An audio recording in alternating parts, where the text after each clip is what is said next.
The city of Mumbai is the country's financial capital and has over 12 million people, more than half of whom live in informal settlements.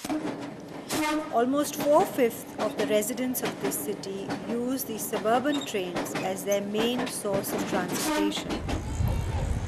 It is a system that requires huge investments and upgrading to make it survive. Long before the government of Maharashtra and the Indian Railways, the two partners in this urban transport project called MUTP2 were negotiating for a World Bank loan, the alliance of Spark Mahila Milan and NSDF had begun to work with slums along the railway track. Out of this process emerged RSDF, or the Railway Slum Dwellers Federation. Households were enumerated, structures were surveyed, and community collectives began to explore relocation options.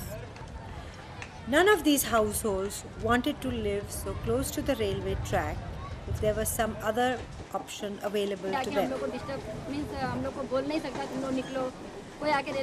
Communities had two solutions which they presented to the government of Maharashtra.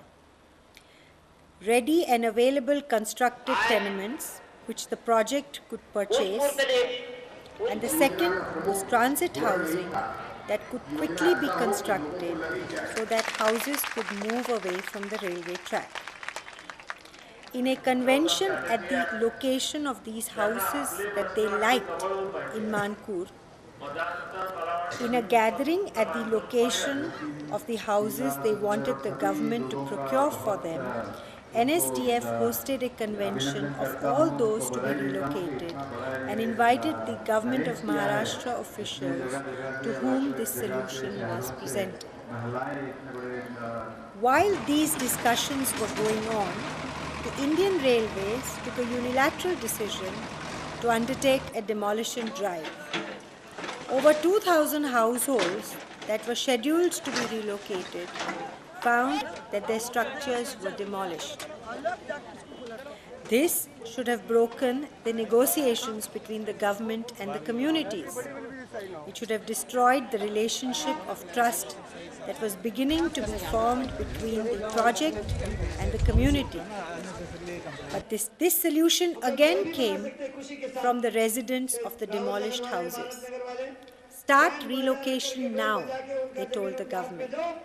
Since our houses are already demolished, we don't want to rebuild them, we want to move into new homes.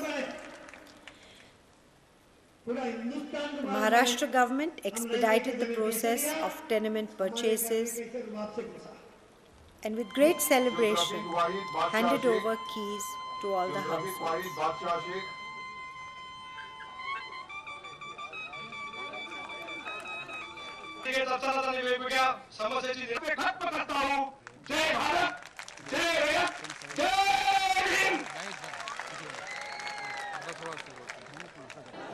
At a more organizational level, federation leaders and project staff together fulfilled all the documentation required for the allocation of houses and assisted each community to move their belongings into their new homes.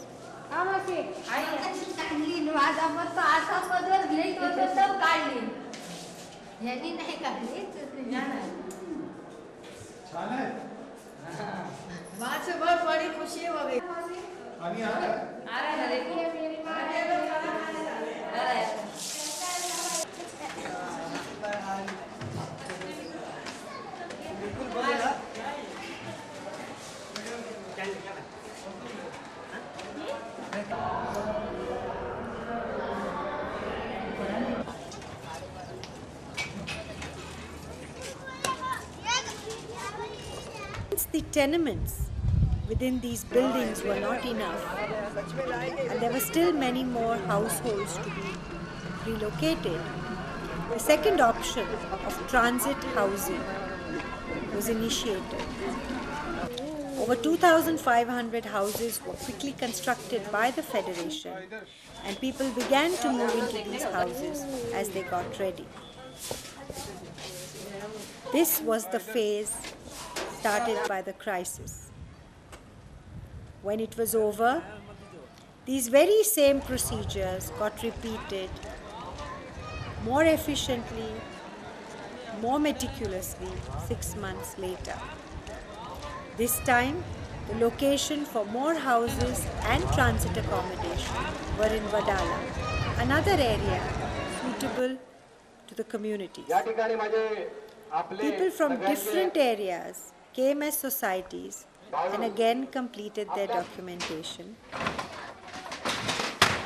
Again, there were bulldozers used for houses to be demolished along the railway track, now vacated by the communities. The difference between this demolition and the earlier one was that this was fully with people's participation, who all assisted in the demolition process. Within a period of less than 2 years, over 10,000 households have shifted from being next to the track into temporary or permanent housing. A wall was built on the space that was cleared to ensure that there weren't any more encroachments. And this in turn has helped trains to run faster, reduce delays, and now the trains can carry more passengers. As things stand today, both communities and the project staff prepare for the third round of relocation. Communities have begun to take charge of their new neighborhoods, and these have begun to transform themselves. Communities manage all aspects of their lives inside both their transit housing and permanent tenements. They have planted trees and put out street lights. They have provided special spaces for medical dispensary, provide garbage collection and separation. They take care of their own sanitation and drainage and police their own neighborhoods. Of each of the neighborhoods, the government of Maharashtra and this project have taken a huge step forward in agreeing to work in partnership with poor communities. It was hard not to do that in the face of such organized community processes with its own win-win solutions.